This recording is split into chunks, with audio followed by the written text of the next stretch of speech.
Então, fazer uma mensagem bem rápida, para que alguém possa chegar mais cedo em casa.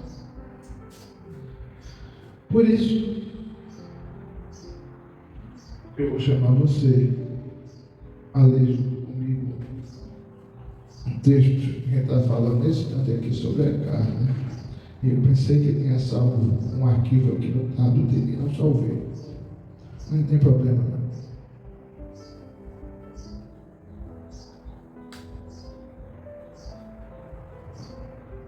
Vamos abrir a Bíblia. Livro de Romanos, capítulo de número 7, do 14 por diante. Romanos capítulo 7, do 14 por diante. O problema não está na lei, diz o 14, pois ela é espiritual e boa. O problema está em mim, pois eu sou humano, carnal e escravo do pecado. Não entendo a mim mesmo, pois quero fazer o que é certo, mas não faço. Em vez disso, faço aquilo que eu odeio fazer. Mas se eu sei que o que faço é errado, isso mostra que concordo que a lei é boa. Portanto, não sou eu quem faz o que é errado, mas o pecado que habita em mim. E eu sei que em mim e em minha natureza humana não há nada de bom, pois quero fazer o que é certo, mas não consigo. Quando fazer o que é bom, quero fazer o que é bom, mas não faço. Não quero fazer o que é errado, mas acabo fazendo. Então, se faço o que não quero, na verdade, não sou eu quem faço, mas o pecado que habita em mim. Assim descobri que esta lei em minha vida, quando quero fazer o que é certo, o pecado está presente em mim. Amo a lei de Deus de todo o coração. Contudo, há outra lei dentro de mim, que é esta guerra com a minha mente e me toma como escravo do pecado que permanece dentro de mim. Como sou miserável, quem me libertará do corpo desta morte? Estou dominado pelo pecado. Graças a Deus, a resposta está em Cristo Jesus, nosso Senhor. Na mente quero de fato obedecer à lei, mas por causa da minha natureza humana, sou escravo do pecado. Pai, aplica a palavra no coração dos teus filhos, em nome de Jesus. Amém. Amados irmãos, li 11 versículos do capítulo 7 de Romanos, já para não me prolongar tanto. Por quê? Porque Paulo, se eu fosse titular essa mensagem de 15 minutos que eu vou falar, eu diria: cuidado com você mesmo. Cuidado com você mesmo. Por quê? Porque Paulo, o apóstolo grandioso que foi, Paulo, o apóstolo histórico que foi, Paulo, o apóstolo exemplar que foi, Paulo, o apóstolo convertido que foi, Paulo, o apóstolo missionário que foi, Paulo, o crente que foi, Paulo, o exemplo que foi, a ponto de dizer, em 1 Coríntios, de meus imitadores, como eu sou de Cristo, Paulo, com todo o seu gabarito, disse: rapaz, eu tenho uma briga intensa, ininterrupta, descomunal, absoluta contra a minha carne. Por quê? Porque briga é essa? Quando eu quero fazer o certo, eu não faço. Quando eu quero fazer o errado, quando eu não quero fazer o errado, acabo fazendo. Esta era a briga de Paulo. Paulo, que antes outrora perseguidor, agora perseguido. Paulo, que outrora uma pessoa que detestava o cristianismo, agora convertido ao cristianismo, estava declarando com a sua própria boca aos irmãos de Roma que ele Paulo tinha uma briga contra ele mesmo. A lei é boa, deixa eu configurar. Ele diz: a palavra é boa, a Bíblia é boa, o que está escrito é correto. Todavia, o problema está em mim. Nós vivemos em uma época onde as pessoas olham para a Bíblia e dizem: a Bíblia está ultrapassada. O problema não sou eu, o problema é que a Bíblia foi escrita há 1600 anos.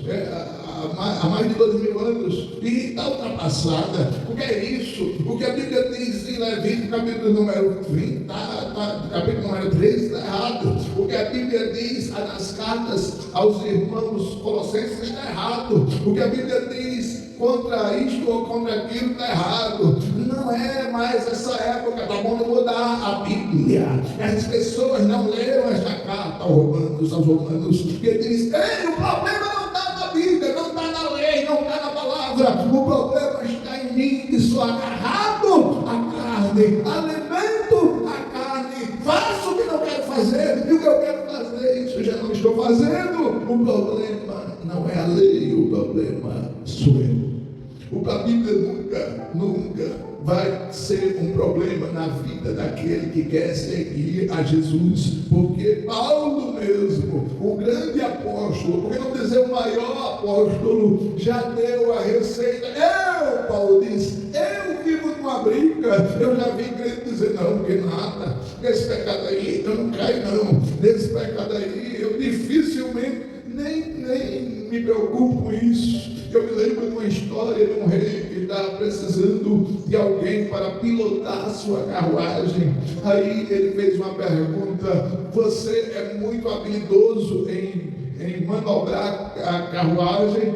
Ah, sim, claro que eu sou habilidoso, sou o melhor de todos os meus concorrentes. Tinha lá mais de 20 homens querendo ocupar a vaga de, vamos dizer assim no popular de hoje, motorista de carruagem, manobrador de carruagem. Era o motorista do rei. Ah, é mesmo, você é muito bom? É, sou excelente. Aí o rei pegou, cavou um buraco bem largo e disse: eu quero ver quem é hábil, quem é inteligente, quem é sábio. Aí dos 20 que ele tinha lá, ele escolheu os 5 melhores e deu a carruagem nas mãos deles. O primeiro disse: eu vou mostrar que sou bom. E chegou, passou bem próximo do buraco, faltando mais ou menos um palmo para cair no buraco. Passou com facilidade, disse: viu que eu sou bom? Passei bem próximo ao buraco com a carruagem, mas não caí. O segundo veio e disse: não, você passou muito longe do buraco, eu sou melhor, eu faço mais próximo ainda do abismo a passagem. Pegou a carruagem, passou faltando 4 dedos para cair no abismo e passou muito bem. O rei olhou e disse: pois não, fica ali naquele canto. Foi o terceiro e disse: oxente, você passou faltando 4 dedos para o abismo, eu passo faltando 3. Aí ele passou faltando 3 dedos para cair dentro do abismo, com carruagem e tudo. Veio o quarto e disse: eu passo faltando 1 dedo para cair no abismo. E pegou a carruagem e passou na beira do abismo, faltando 1 dedo. O rei disse: fica ali, vocês 4. Quando foi o quinto, ele pegou a carruagem, passou a mais de 20 metros do abismo e não quis saber de conversa de passar próximo. Aí o rei, na hora de escolher quem ia ser o piloto da sua carruagem, disse: mas eu vou querer aquele que passou a 20 metros de distância. Aí ninguém ficou se entendendo. Disse: por que, rei? Se nós mostramos que nós fomos mais hábeis, mais habilitados, mais capacitados, e ele não quis correr nenhum risco. Ele disse: porque o inteligente é aquele que foge do abismo e não aquele que passa o mais próximo possível. Nós devemos aprender como Paulo: matar, mortificar, adormecer a nossa carne. Como é que eu adormeço a carne, pastor? Eu adormeço a carne através da oração, eu adormeço a carne através do jejum, eu adormeço a carne através da palavra, eu adormeço a carne através da proximidade com Deus. Cada vez que eu me aproximo da luz, como Ele na luz está, diz a Bíblia, temos comunhão comunhão uns com os outros. Paulo disse na sua terceira carta: e o sangue de Jesus nos purifica de todo pecado. Quanto mais eu me distancio da luz, mais eu fico sentindo cheiro do pecado, fico cheirando a pecado, cheirando a cobiça, cheirando a mentira, cheirando a pornografia, cheirando a prostituição, cheirando a essas coisas. Mas quando eu me aproximo da luz, como ele na luz está, eu me aproximo da comunhão, eu me aproximo da fé, eu me aproximo da esperança, eu me aproximo da palavra, eu me aproximo do Senhor, eu me aproximo do céu, eu me aproximo de Jesus, eu me aproximo da Trindade, eu me aproximo da fé, eu me aproximo de Deus.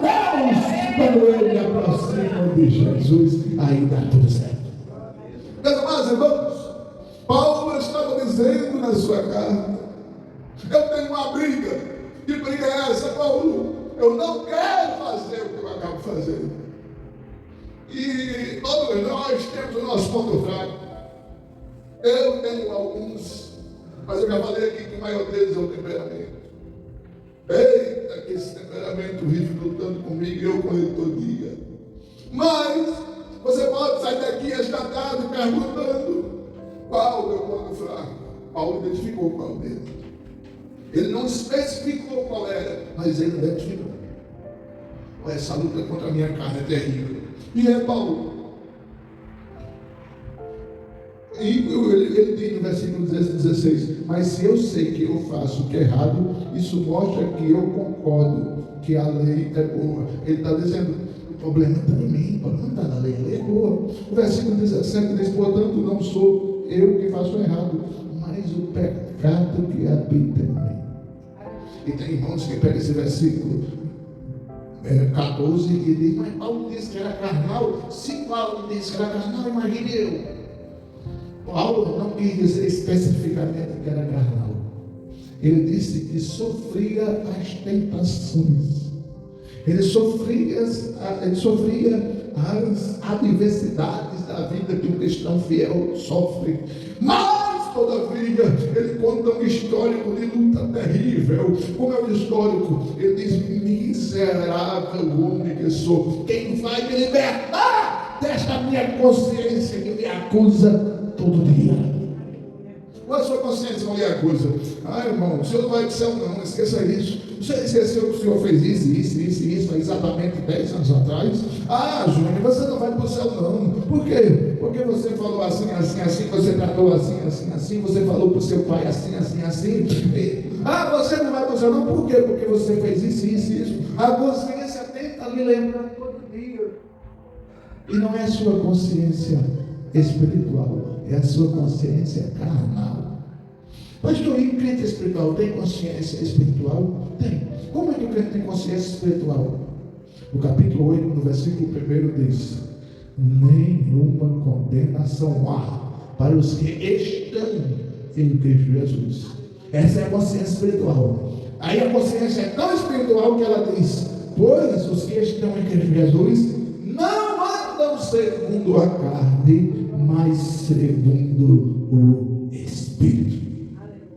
Quando o crente tem essa consciência, ele coloca todo esse histórico do capítulo 7 de Romanos em situação calamitosa. A carne quer vencer, mas eu não vou deixar, porque eu vou me deixar envolver pelo Espírito. Os desejos querem me vencer, mas eu não vou deixar, porque eu vou estar na luz, e quem na luz está tem comunhão com os outros, e o sangue de Jesus purifica todo o pecado. A carne quer vencer, mas eu não vou permitir, porque os meus pensamentos vão estar voltados na lei do Senhor, e nela eu vou meditar de dia e de noite. A carne quer vencer, mas eu não vou deixar. Por quê? Porque eu vou estar louvando ao Senhor com a minha boca, com a minha voz, com as minhas práticas, aonde eu chegar, aonde eu for, aonde eu me dirigir, de onde eu vier, eu vou representar Jesus. A carne quer vencer, mas eu não vou deixar, porque todos os dias eu vou tirar um tempo para meditar na lei do Senhor e fazer o que está escrito em Apocalipse: lei de comprar e comer, sem dinheiro e sem preço, o quê? Vinho e leite. Ei, e leite é esse? O leite vem da palavra, e o vinho vem do sangue de Jesus, que também está na palavra. O sangue de Jesus Cristo, seu Filho, lhe purifica de todo pecado. Diz Apocalipse: venha comprar sem dinheiro e sem preço. Vinho é o sangue. O sangue de Jesus é comprado. Comprado de que forma? Eu dou meu coração para Ele. Ele, eu dou a minha vida para Ele, eu dou os meus pensamentos para Ele, eu dou a minha respiração, transpiração para Ele, eu dou meus desejos para Ele, eu me dou completamente para Ele. E o que Ele me dá? Dinheiro, sem dinheiro e sem preço. Vinho. Que vinho? O sangue que liberta, o sangue que transforma, o sangue que regenera, o sangue que vivifica, o sangue que dá força, o sangue que dá vida, o sangue que dá salvação, o sangue que dá vida eterna, o sangue que liberta, o sangue que fez o diabo, o sangue que fez o inferno, o sangue que está em você, o sangue que está em mim, o sangue do Filho, o sangue de Jesus, o sangue que está em nós. E o leite? O leite é a palavra. Como assim? Ei, o leite é a palavra. Como assim, pastor? Eu não estou entendendo que o leite é a palavra. A Bíblia diz o que nós devemos comer a palavra. Você não vai rasgar as folhas da Bíblia e engolir. Não é isso. Comer a palavra é pensar nas coisas que são de cima. A mente do crente, ele vai dançar uma seta. Faz uma mulher ali que escolhe em culto. Eu digo, rapaz, olha para aí. Que pedacinho de mau caminho. Mas isso acontece quando eu estou pela carne. Quando eu estou pelo Espírito. Eu olho a mesma mulher com shortinho curto e diz, meu Deus, coitada, uma escrava do diabo, precisa de salvação. Na primeira oportunidade que eu tiver, eu vou dizer a ela que Jesus é bom. Eu vou dizer a ela que Jesus é curar a vida dela. Eu vou dizer a ela que Jesus é o caminho. Eu vou dizer a ela que Jesus é a verdade. Eu vou dizer a ela que Jesus é a vida. Eu vou dizer a ela que só tem um caminho que leva ao céu. É o caminho de Cristo Jesus. Essa Bíblia de Paulo, aqui tem pelo menos 30 tópicos de mensagem. E você vai, eu não vou fazer isso com você jamais, eu vou lhe castigar a ponto de você ficar aqui ouvindo esse tempo todo. Mas Paulo deixa claro, bem claro, no versículo 21, eu descobri que a lei, assim descobri que a lei está em minha vida. Quando eu quero fazer o que é certo, percebo que o mal está presente em mim. O que é que Paulo estava dizendo, irmão? Nas palavras de hoje, para você entender, a carne nunca deixa de ser carne. Ou seja, Paulo estava dizendo, a carne nunca se converte, meu marido. Irmão Luiz, a carne nunca é crente. Você é de carne, mas a carne não se converte. Você tem que crucificar a carne todo dia. Irmão Luiz, o senhor já matou boi? Dormiu. Eu já matei boi, não. O senhor já matou porco? Não. Não. Não tem coragem. O senhor já matou boi, irmão? Boi não, porco. Porco já. Carneiro. A carne de porco crua, ela deixa de ser carne? Não, é carne. É carne.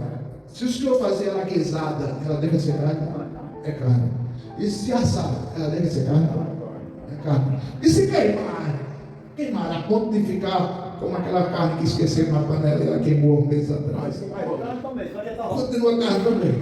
Então, de qualquer forma, a carne continua sendo carne.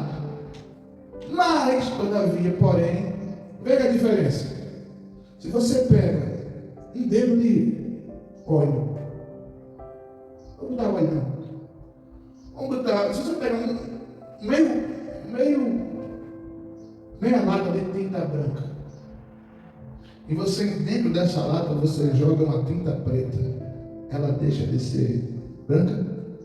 Deixa. Pega a cor, né? A carne não. De qualquer processo que a carne passa, ela continua sendo carne. O que Paulo estava dizendo é, eu quero fazer o bem, eu brigo para fazer o bem, mas a minha carne nunca se converte. Por isso que eu preciso mortificar essa carne.